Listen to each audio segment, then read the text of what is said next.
So this latest iteration of whatever it is they're concerned about, the contract being signed, this is something that has happened 32 times over the last 4 years. It is a technicality of a contract that gets signed a little bit late because it's holidays or whatever. 26 of those times were under the previous administration. Nobody ever said anything. Nobody made a big deal out of the fact that hadn't been done yet. Everyone knows the approval was given. And the fact that this continues to be reiterated and reiterated, the only conclusion that I can draw is it's selective outrage because this is an issue of Confederate monuments. This council had every opportunity to act on this issue. They decided they did not want to do that. I made it very clear. I was looking at my options for how to do that. Everyone knew that that was coming. They didn't know the date, but they knew it was coming. And the fact that the general counsel came to the conclusion he came to, and frankly, the entire office of general counsel is now agreed on that opinion. Even the person who wrote the previous opinion that they continue to try to go back to, it doesn't matter what anyone else says beyond the general counsel. That's what matters.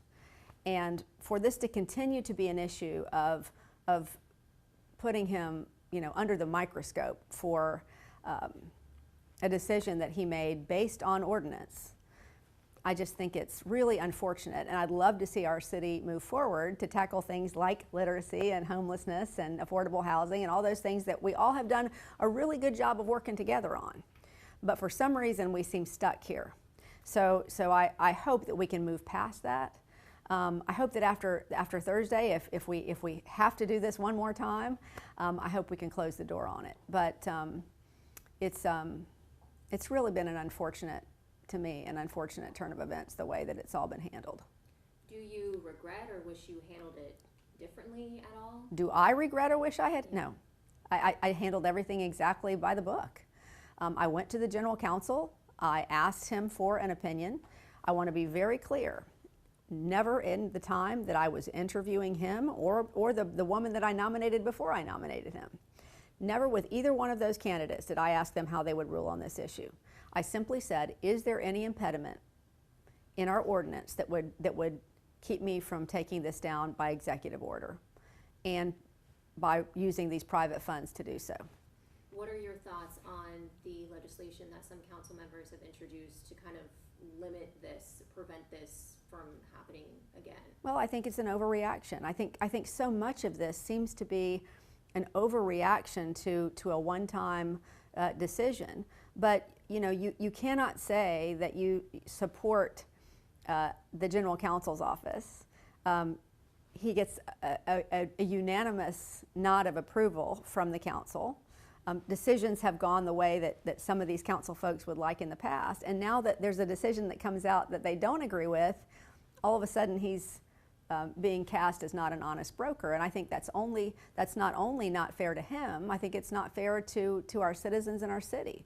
So I would just expect that we could move on to city business that's more important for the folks that are out there. But look, I absolutely stand by the decision to do this.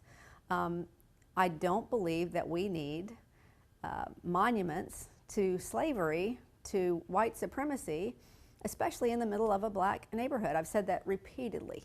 And I'm grateful that I got the decision that I got, and I'm glad that we took the statues down, and I would do it again.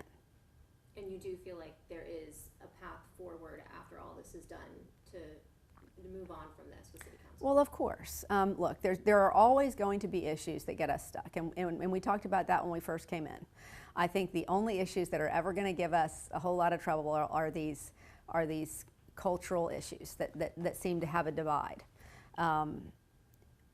We have done a lot of good work when it has come to giving people rent assistance, when it's come to providing roofing, when it's come to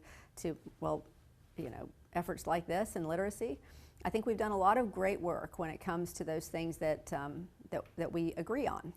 But we're not always going to agree, and there needs to be some respect, not only for the executive side of this city hall, but also for the institutions that we have in place, like our general counsel.